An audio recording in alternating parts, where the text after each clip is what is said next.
G'day, taxpayers. Um, Hopefully we can give that up soon, eh? All that taxpaying shit. Gas crisis. Sydney Morning Herald. Gas crisis threatens Whyalla rescue bid. Steel giant warns. Who's the steel giant?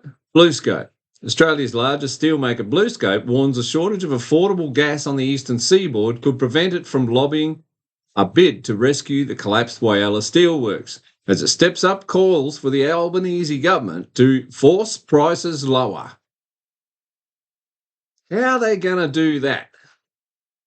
How are they going to force prices lower, BlueScope? What are they, God? Are they Father Christmas? I mean, all they've ever done, this nincompoop and the ones before him, these criminals, have pushed prices up. I'll read on. I haven't pre-read this one, so who knows what's going to happen. BlueScope is leading a consortium that's considering a joint bid to buy the beleaguered South Australian steel mill, which had been owned by British billionaire Sanjeev Gupta, but was placed into administration this year. I'm pretty sure Gupta could see that doing business in Australia was very unprofitable. The South Australian federal governments have unveiled a $2.4 billion bailout package for the facility, which will include $1.9 billion for its new owners to upgrade its infrastructure. What happens when all the free money starts flowing, huh? And where did the fucking free money come from? Huh? Where did you get the money? Well, you didn't get it on the taxpayer. They're fucking tapped out. They're paying the interest bill on what you borrowed to give away the $2.4 billion. And Ayn Rand, who knows who Ayn Rand is? She wrote Atlas Shrugged. Have you read the book or seen the movie?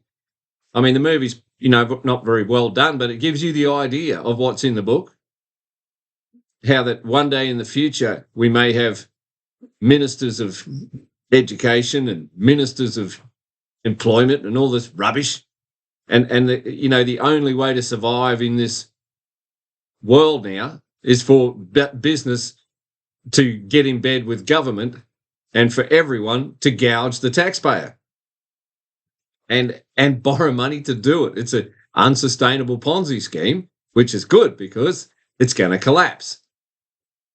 Unbelievable. Unfucking believable. Anyway, carry on. In a speech delivered to National Press Club Secretary BlueScope Chief Executive Mark Vasella will say moving Whyalla's coal-fired steelmaking furnaces to a process known as direct reduction, which uses natural gas, has been identified as the most viable way to ensure a sustainable future for the site and its workforce. Why is that the most viable way? When Queensland and New South Wales have more coal than you can poke a stick at, it's because of these fuckwits and their legislation and everyone following it, everyone actually doing what they said. When some lawyer in some parliament somewhere that you don't know wrote down something on a piece of paper and said, this is now the law and you have to follow it. Otherwise, we send the police and the army in. Pretty much that's what it boils down to, right? BlueScope, his partners in bidding consortium include Japan's Nippon Steel, Korea's POSCO, and India's JSW Steel. Nothing about an Australian fucking steel company, is there? Why? Because they've been destroyed by this thing called the federal government. Destroyed. That failing to bolster domestic gas supplies, and bolster domestic gas supplies, it sounds like someone can flick a fucking switch, doesn't it? Well, flick the switch of deregulation. Flick the switch of no minimum wage, of, all these environmental bullshit regulations. It's good enough for us to, tap into what's under the ground here. It's good enough for us to send it to China and South Korea and Japan, but it's not good enough for us to use it. Unbelievable. Lead to a deindustrialisation of our economy. Bit late for that. Yeah. But warns the federal government they're failing to bolster domestic gas supplies and tame soaring prices. How the fuck's the government going to tame soaring prices when it is the cause of soaring prices?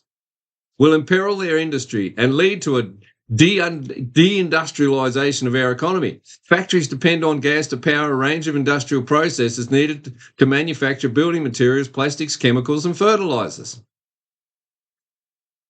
Australian manufacturing is at a dangerous crossroad, Vasella says. And so you want to get the government to finish it off.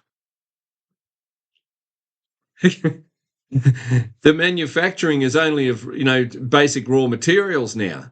We've even closed down all the bloody superphosphate fertilizer, works that we made superphosphate out of natural gas all up and down the eastern seaboard. We've got oodles and oodles of this natural gas and coal and gold and silver and platinum and palladium and any other thing that you could think of. Rare earths. We've got more rare earths than anywhere in the world. We are the quarry of the world. We could have anything we wanted, whoever we are. And what we've got is a big government socialist welfare warfare system. Australia has become one of the top suppliers of liquefied natural gas to the rest of the world, following the startup of massive gas export terminals in Queensland in the past decade. At the time, however, the vast offshore gas fields in Bass Strait that have long supplied homes and businesses in southern states of Victoria, New South Wales and South Australia have begun rapidly drying up, leaving millions of consumers vulnerable to fuel shortages and price hikes before the end of the decade unless new supplies are urgently made available. How come you haven't got new supplies already available? Why wasn't the exploration undertaken? Why not? Because the permits cost 10 years and billions of dollars to get over the line. Just the paperwork, just getting the fucking paperwork done is not viable because the government does not pull gas out of the ground. Businesses do. People do. Businesses are just people. They will not explore if they know that they're going to lose money because of the regulatory environment. Silver mines are not opening up. Gold mines are not opening up. Gas plants, coal mines are not opening up because of all this bullshit. And no, I don't think anyone's going to know what's really happened until the lights go out, until there is no gas for your gas bottle to cook your steak on. These shortages are just like the Soviet Union, communism, destroy production. This year, the government has begun a sweeping review to ensure the rules requiring gas exporters to keep the local market well supplied as delivering as intended. The market can deliver it much better, mate. Manufacturers and the Victorian government have received calls for the government to set up an East Coast reservation scheme for Queensland's LNG sector, similar to what is in place in Western Australia, where gas exporters are required to hold back a prescribed volume for the local market only. BlueScope's Vasella on Wednesday will urge the government to do further still and force a reduction in gas prices to prevent factories closing down. How do you force a reduction in gas prices? You're going to have to, you don't actually bring it down, you're just going to subsidise the company. You're going to use taxpayers that work in a cafe to subsidise the gas prices. There should be no need for this bullshit. It's another distortion on top of a distortion. He says the Albanese government should either become a bulk buyer of gas on behalf of local companies. Oh, my God. Ayn Rand would be very proud to know that this is exactly what she wrote is where we got to, where the head of the company is calling on the government to do something. This is extreme fascism, proper fascism. Big government, big business. We're going to manipulate. They all want to manipulate now. The rising costs are due to a debt-based currency system and rules and regulations. End of story. The free market will bring prices down. The free market will deliver abundance, more gas than you can poke a stick at. Or impose a levy on LNG producers' exports of uncontracted gas that they choose to sell on the international spot market instead of locally and use that revenue to reduce costs for domestic buyers. Yeah, well, that's not a gas supply. That's a manipulation of the market. These are, without question, major changes to current East Coast gas policy settings, he says, but they are not revolutionary. Gas producers remain staunchly opposed to the prospect of price controls, telling the government that seeking to artificially lower gas prices below market value will undermine the economics of investing in new sources of supply and tighten supplies even further. Exactly. Exactly. That's a gas producer. So don't worry about Mr. Blue Scope steel producer. He doesn't know anything about producing gas, or very much. And he knows nothing about economics, obviously.